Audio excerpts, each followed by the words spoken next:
कर रही हैं मम्मी आप? मम्मी मम्मी प्लीज, ये मेरी तस्वीर है, मुझे वापस कर दे। कहाँ से मिली तुम्हें ये तस्वीर?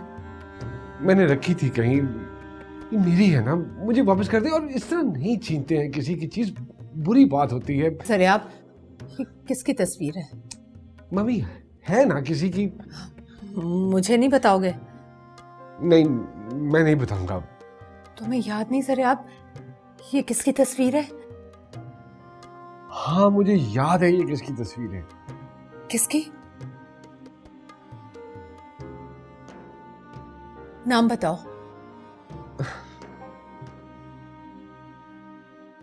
नाम नहीं बताओगे बेटा? भाई की है।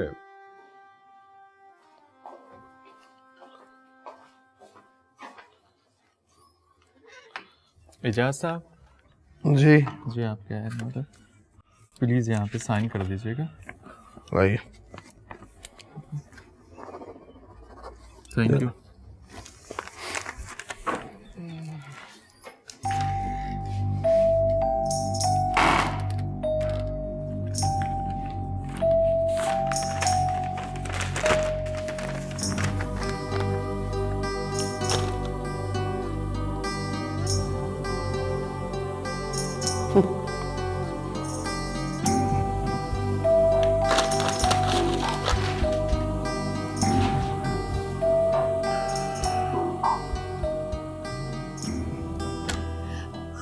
हादिया, हादिया जरिया आपके पास जरियून की तस्वीर है।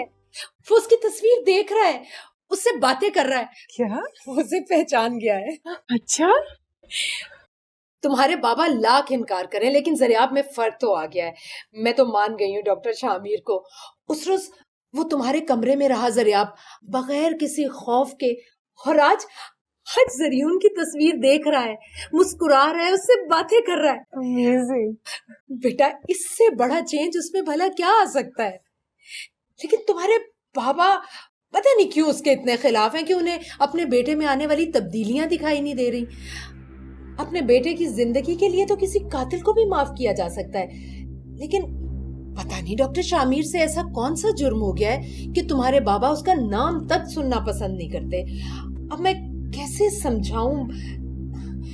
समझाऊं जहांगीर को? अच्छा तुम बताओ कि तुम्हें उसकी कंडीशन में फर्क लगा है ना? बाबा बहुत खुद मुख्तार हैं अपने डिसीजंस में बमी, मैं क्या कह सकती हूँ? ऐसा नहीं हो सकता। मैं अपने बेटे पर यह जुल्म नहीं होने दूंगी। कुछ भी हो, मैं जरियाब के इलाज के लिए एक बार फिर कॉल करूंगी डॉक्टर शामिर को। इस घर में डॉक्टर शामिर को कभी कॉल नहीं किया जाएगा। This is my order. क्या हो गया जहांगीर आपको? इससे पहले तो आपने कभी भी इतने सख्त रवैये का इजहार नहीं किया। तुम समझती, तो तुमको समझना चाहिए ना कि उसको यहां ना बुलाने की मेरे पास कोई ना कोई वजह तो है, कोई ना कोई सॉलिड रीजन तो होगा। अपने बेटे की सेहत और जिंदगी के सामने आपकी किसी सॉलिड रीजन को भी एक्सेप्ट नहीं कर सकती जहांगीर में। अरे भाई इस दुनिया में और भी डॉक्टर हैं, पर तुम क्यों मुझे उस फेक डॉक्टर के सामने झुकने पर मजबूर कर रही हो? क्यों? फेक? आप उसे फेक कह रहे? डॉक्टर शामिर से दुश्मनी की ऐनक उतार कर देखिए जहांगीर। आप ढूंढिए उस जरियाब को जो दीवानगी और पागलपन में किसी हद से भी गुजरने को तैयार हो जाता था, और आप उसके इलाज से मायूस होकर उसे उस वीराने और तन्हाई में छोड़ आए थे। और अब आपको वो जरियाब कहीं भी नजर नहीं आएगा। आप डॉक्टर शामिर के इस एहसान को फेक कहकर ना सिर्फ उसकी बल्कि अपने बेटे की भी तौहीन कर रहे हैं। एहसान? हुस्ना बेगम, तो उसके एहसान को तो मैं मुद्दतों तक याद रखूंगा, लेकिन मैंने उसके उस एहसान को फार्म हाउस के वीराने में दफन कर दिया है। ज़रियाब में अगर फर्क आ गया है तो उसका इलाज हम किसी और डॉक्टर से भी करवा सकते हैं। क्यों? ज़रियाब के इलाज की डिग्री जो है वो सिर्फ शामिर के पास है, जहांगीर, मेरी आपकी इस जिद की वजह मेरी समझ में नहीं आ रही। ना ही समझो तो बेहतर है।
देखिए अपनी बेटी के करतूत। मैंने तो आपकी बात मानकर रहम खाकर उसको तलाक ना देने का सोचा था, मगर उसने तो उल्टा मुझे सेपरेशन के लिए अदालत से नोटिस भिजवा दिया है। हाय, मैं मर गई। वो अदालत में जाएगी? जी हाँ, वो मुझे अदालत में घसीटेगी। समझती क्या अपने आप को? हमारी तो 7 पुश्तों ने कभी अदालत, जेल या थाना नहीं देखा था। कहते खुदा किसी दुश्मन को उनका दरवाजा न दिखाए।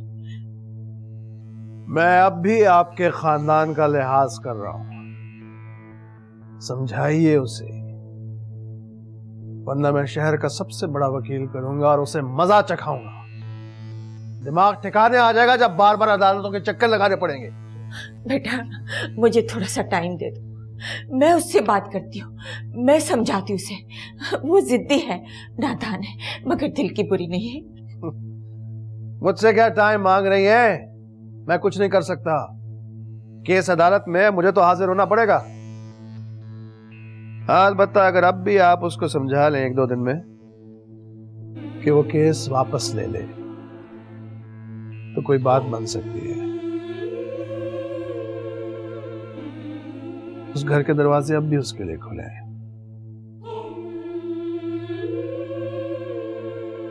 मैं चलता हूं। खुदा हाफिज। ये बैठे बिठाए किस बात का शुक्रिया का ख्याल आ गया तुम्हें? मेरे और तुम्हारे दरमियान शुक्रिया की गुंजाइश कहाँ है? मुझे तो पता ही नहीं चला शामिर, कितना बदल डाला है तुमने जरिया आपको।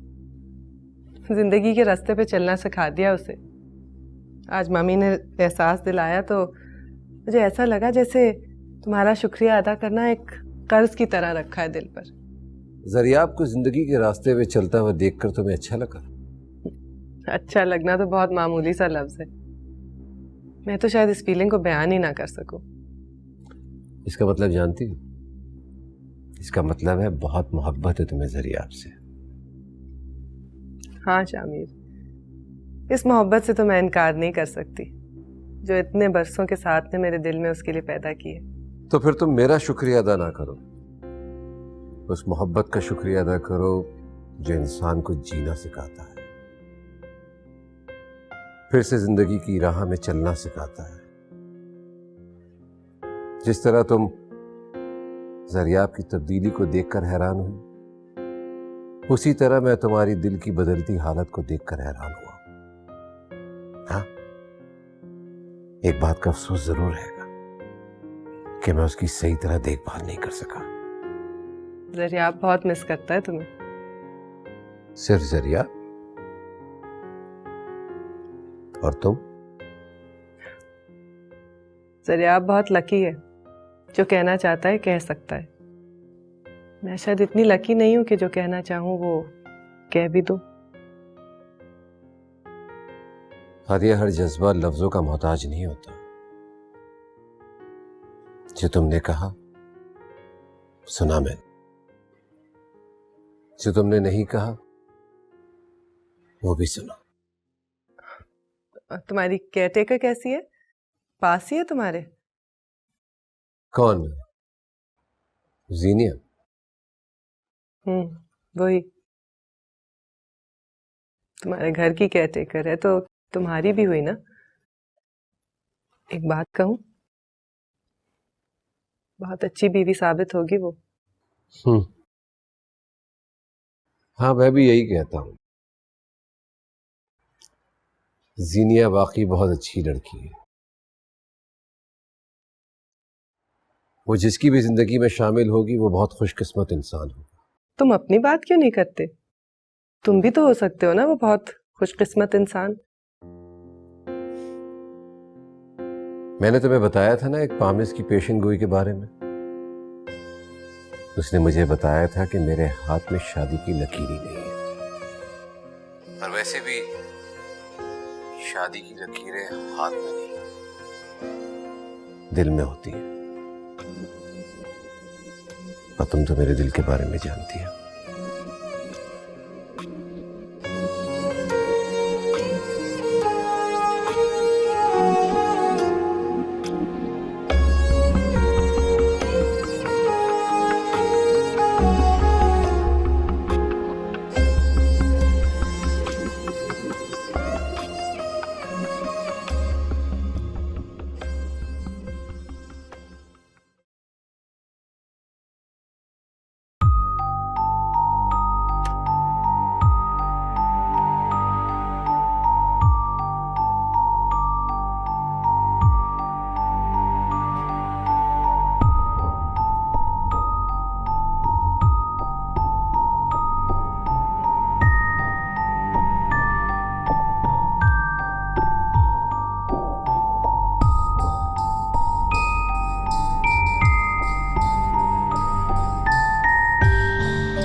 तुम यहाँ क्या कर रहे हो? बाबा, वो मैं जिया के कमरे में जा रहा था उससे मिलने के लिए। ये मुझे तुम छुपा क्या रहे हो? मुझे बताओ, तुम्हारे हाथ में क्या है? बताओ बताओ बताओ। कुछ क्या है तुम्हारे हाथ में? कुछ सरियाब,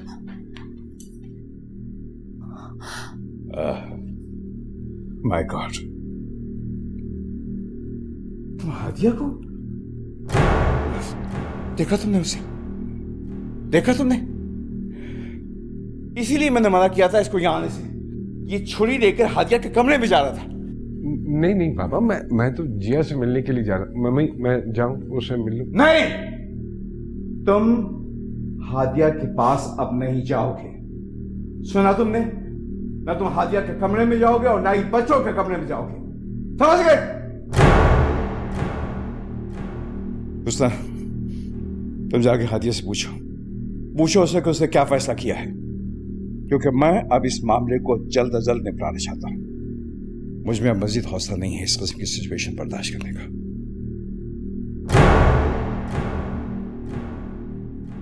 मैं अगले हफ्ते सरे आपको बाहर भेज रहा हूं। इसी दौरान में अदालत से खुदा का फैसला भी हो जाएगा। नहीं हुस्ना,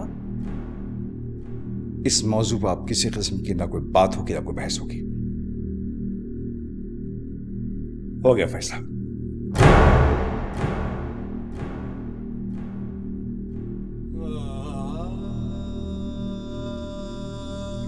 जरिया, तुम इस छुरी से हादिया को नहीं मम्मी, मैं उसे इतना प्यार करता हूँ, मैं कैसे मार सकता हूँ उसे? मैं तो उसको मिलने जा रहा था, सेब खाने लगा था, वो बाबा ने छुरी छीन ली मुझसे। मैं जाऊं? नहीं, तुम आओ मेरे साथ। अम्मी, आप मेरी बात क्यों नहीं समझ रही हैं? मैं सब समझ रही।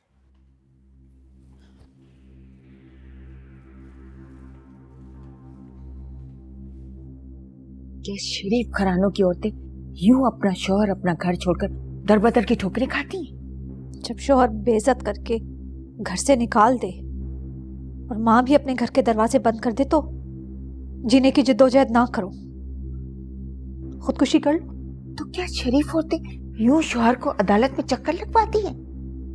अरे अदालत में वकील तुम्हारे किरदार पर कीचड़ उछालेंगे, अखबारों में खबरें शाये होंगी, बदनामी होगी। ऐसा कुछ नहीं होगा। मैं कोई क्रिमिनल नहीं हूं जो बदनामी होगी।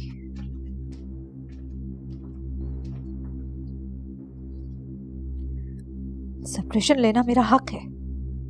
हर रोज पता नहीं कितने लोग अदालत में आते जाते, और किसी को क्या पड़ी है कि एक सफिया नाम की औरत अपने शौहर से अलग क्यों हो रही है। वकील पैसा लूटने के लिए सालों केस को आगे घसीटते रहते हैं। सारी उम्र अदालतों में चक्कर लगाओगी क्या? अब ऐसा नहीं होता अम्मी। नोटिस भेजने के बाद अगर वो 2 पेशियों तक नहीं आएगा, अदालत मेरे हक में फैसला दे देगी। तलाक का कलंक औरत के माथे पर बदनामी का दाग होता है। वो जो कह रहा है मान जाओ, इसी में तुम्हारा भला है।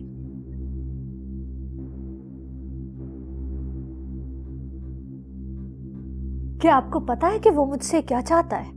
हाँ, वो दूसरी शादी करना चाहता है। मर्द को अपनी नस्ल बरकरार रखने के लिए औलाद तो चाहिए ना, और वो ये भी कह रहा है कि दोनों को बराबर के हुकूक देगा। क्या उसने आपको ये बताया कि हमें औलाद क्यों नहीं हुई और उसके खानदान की नस्ल किसकी वजह से आगे नहीं बढ़ी? उस बेचारी ने तो कभी अपने मुंह से ऐसी बात नहीं की, न कभी ताना दिया। ये तो तुमने अदालत में तलाक के पेपर्स भेजे तो उसने सिर्फ मुझे बताया कि तुम कभी मां नहीं बन सकती।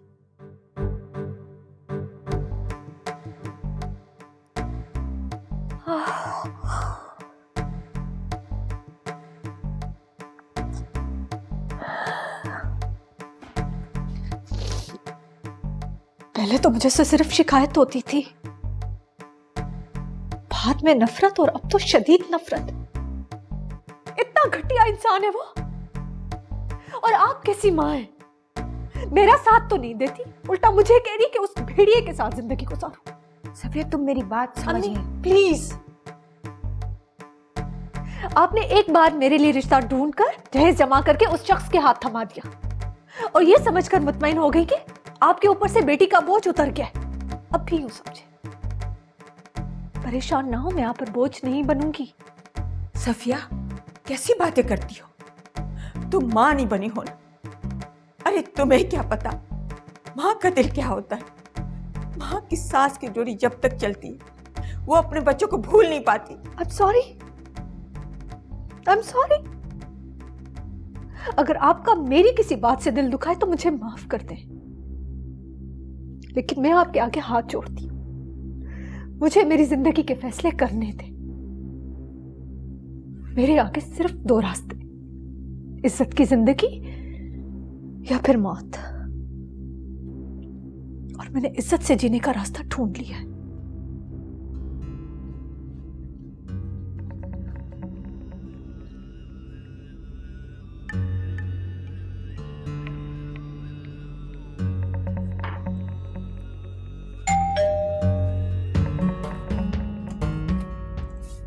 अस्सलाम वालेकुम, जहांगीर आइए ना।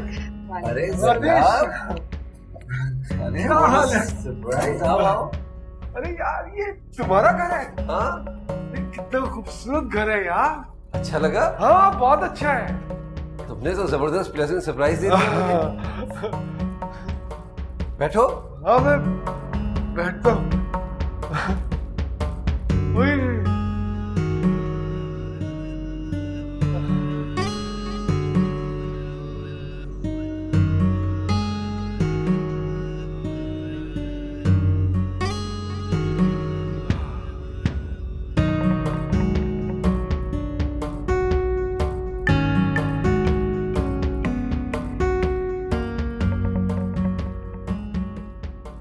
मैं और हादिया यूनिवर्सिटी में साथ पढ़ा करते थे।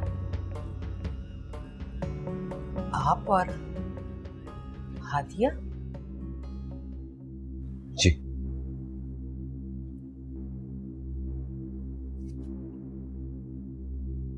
हादिया ने तो कभी नहीं बताया। जी कुछ बताने लायक कोई खास बात नहीं। ये जिया की तस्वीर है ना? कितनी अच्छी लग रही। शामिर तुमने अपनी तस्वीर क्यों नहीं लगाई? मेरे कमरे में लगी है। आप आए ना प्लीज बैठे। नहीं, मैं अब चलूंगी। लेकिन आप किसी काम से आई थी शायद। हाँ, जरियाब आपसे मिलना चाह रहा था। चलो जरियाब। हाँ? नहीं नहीं, मैंने नहीं जाना। मैं शामिर को छोड़ के नहीं जा सकता हूँ। यही रहने दे, मैं छोड़ दूंगा ऐसे बात। ओके? मैं भी छोड़ दूंगा।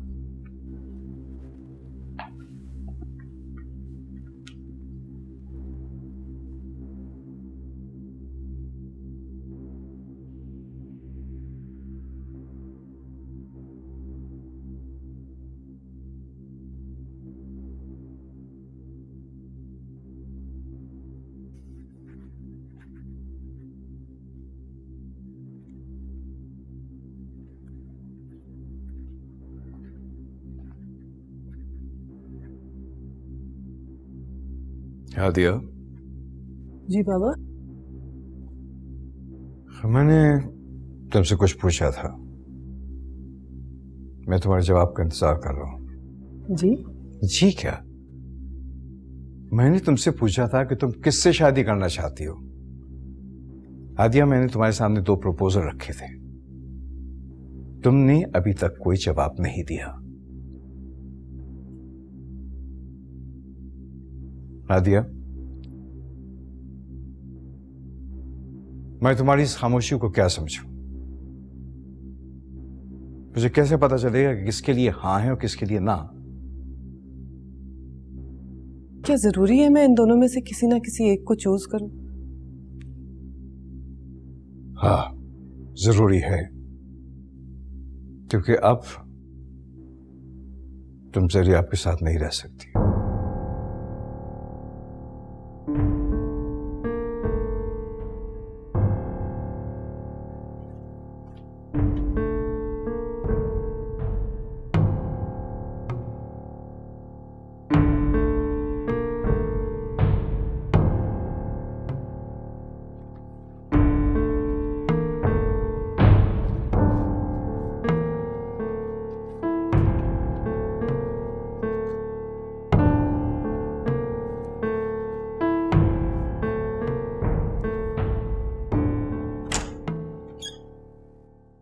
हादिया, मुझे तुमसे एक बात करनी। कहीं जा रही हो? आई एम सॉरी, मुझे कोई बात नहीं करनी है। कहने को अब रह ही क्या गया है। जो कुछ कहना था वो सब तो बाबा ने कह दिया।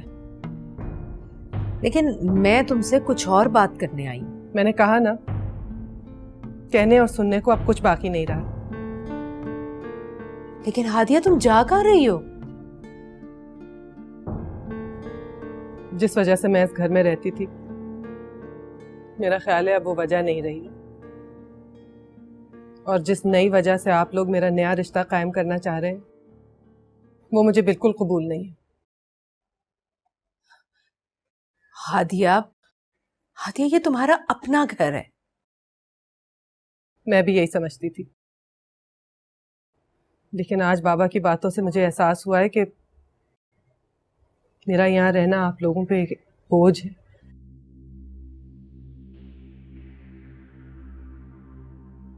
इस घर में रहने के लिए अगर मुझे जरियाब से ताल्लुक खत्म करके इजाज से नए ताल्लुक की बुनियाद रखनी होगी तो मैं इस घर से चले जाना ही ज्यादा पसंद करूंगी। क्या? और तुमने सोचा है बच्चों का क्या होगा? प्लीज मेरे पैरों में ये जंजीर मत डालें। और बाबा ने तो कह ही दिया है कि अगर बच्चे अपनी सगी माँ के बगैर रह सकते हैं तो मेरे बगैर रहने की भी आदत हो जाएगी उन्हें। मुझे सांस लेने के लिए ताजा हवा की जरूरत है और ये बात मैं आपसे ज्यादा यहाँ किसी और को नहीं समझा पाऊंगी। हादिया, मैं जहांगीर से तुम्हारे बारे में बात करना चाहती हूँ। मुझे उनसे बात करने दो। तब तक तुम कहीं मत जाओ। इतनी बात तो मान सकती हो ना मेरी? प्लीज।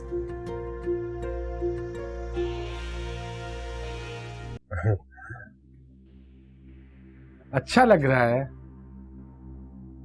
क्या अच्छा लगता है?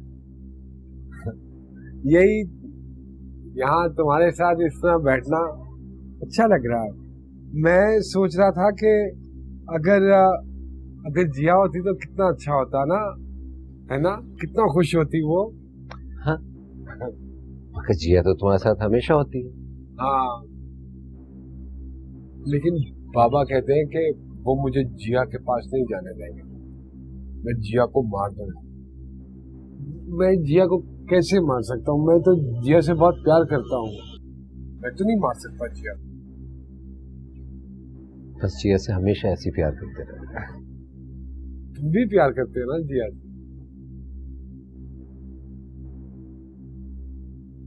मैं तुमसे भी तो बहुत प्यार करता हूँ।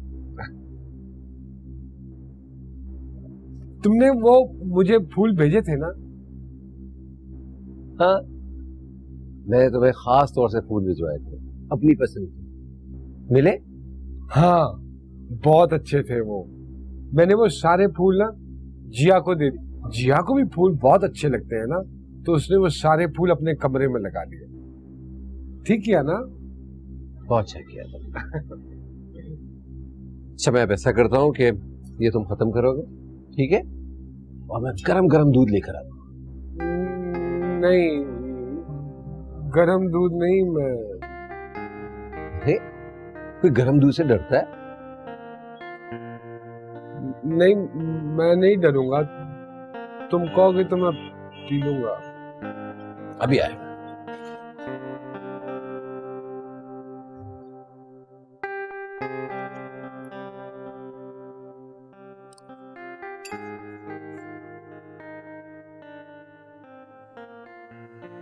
क्या क्या कह रही है तुम? है यानी हादिया घर छोड़ के जा रही है?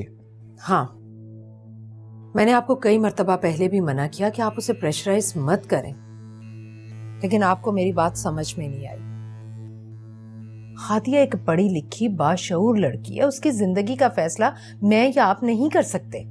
मैंने उसके साथ कोई नाइंसाफी का नहीं सोचा है हुस्ना।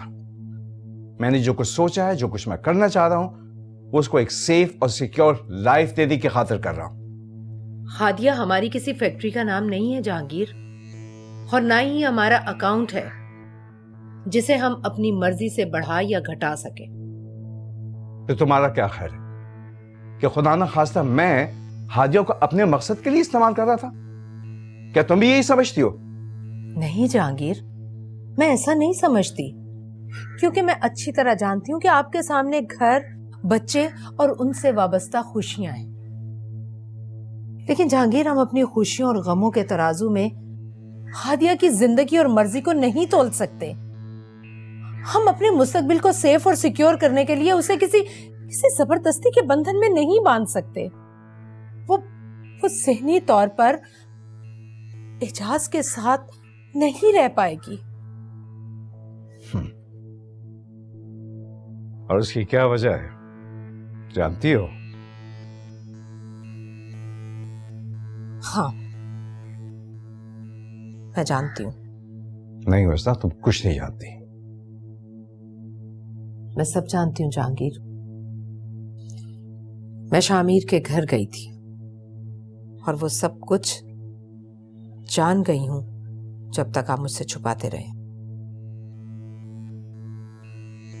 तुमसे छुपाने का सिर्फ और सिर्फ एक मकसद था कि मैं तुमको उस तकलीफ से बचाना चाहता था जो सब कुछ जानकर मैंने बर्दाश्त की, मैंने झेली। और ये तुम शामिर के घर क्यों गई थी? वो शख्स कभी हमारा भला नहीं चाह सकता, कभी नहीं जा सकता। पता नहीं क्या कुछ कहकर उसने तुम्हें बहकाया होगा, मिसगाइड किया होगा।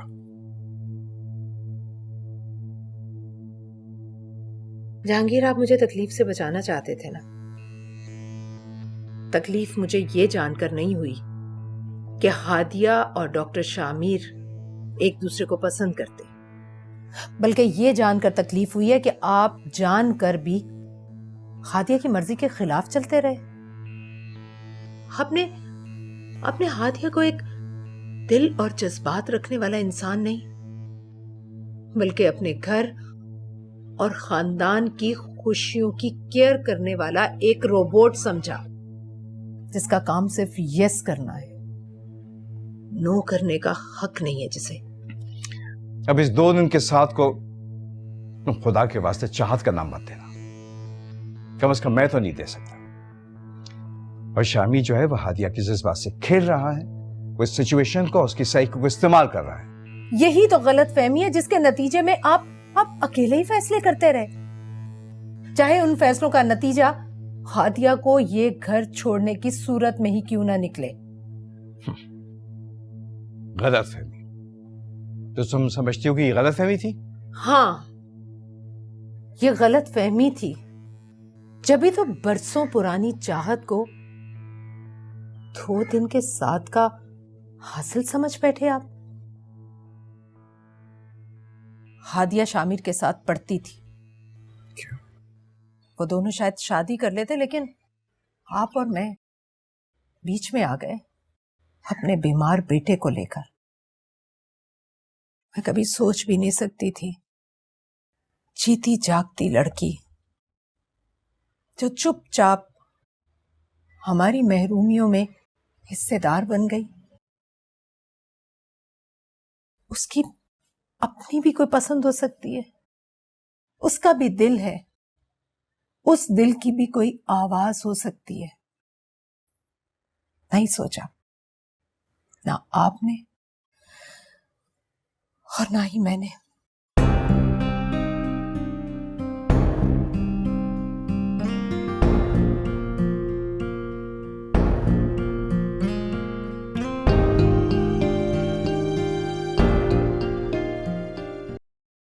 ऐसा पॉसिबल नहीं था, शायद हक साहब पसंद ना करते। हक साहब? मगर ये केस तो हक साहब ने तुम्हें खुद ही दिया था। वैसे तुमने मुझे कभी बताया नहीं कि तुमने ये केस क्यों छोड़ा। एक पेशेंट इतना इम्प्रूव हो रहा है और उसके बावजूद डॉक्टर केस छोड़ दे, ये तो पेशेंट के साथ ज्यादती नहीं हुई?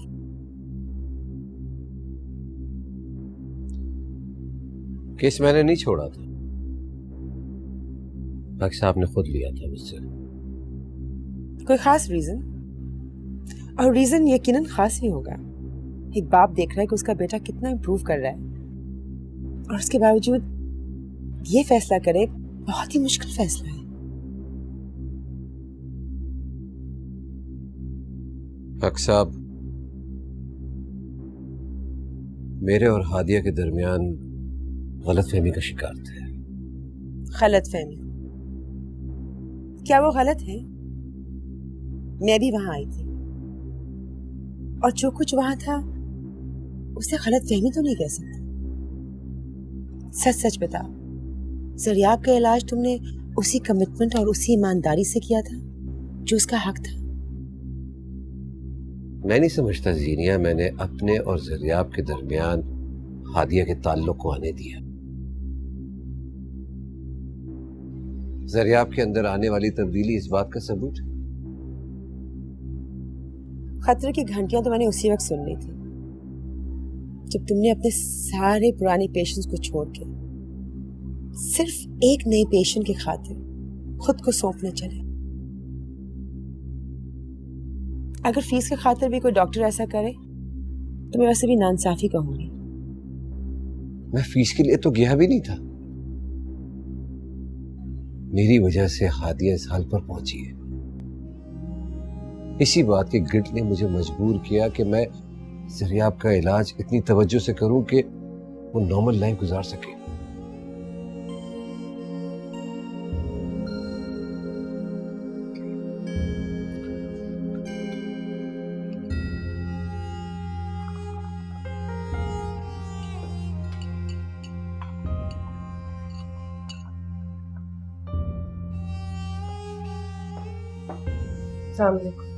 वालेकुम अस्सलाम। आओ हादिया बैठो। आओ। मम्मी, बाबा, मुझे इजाजत दें, अब मैं जाऊंगी।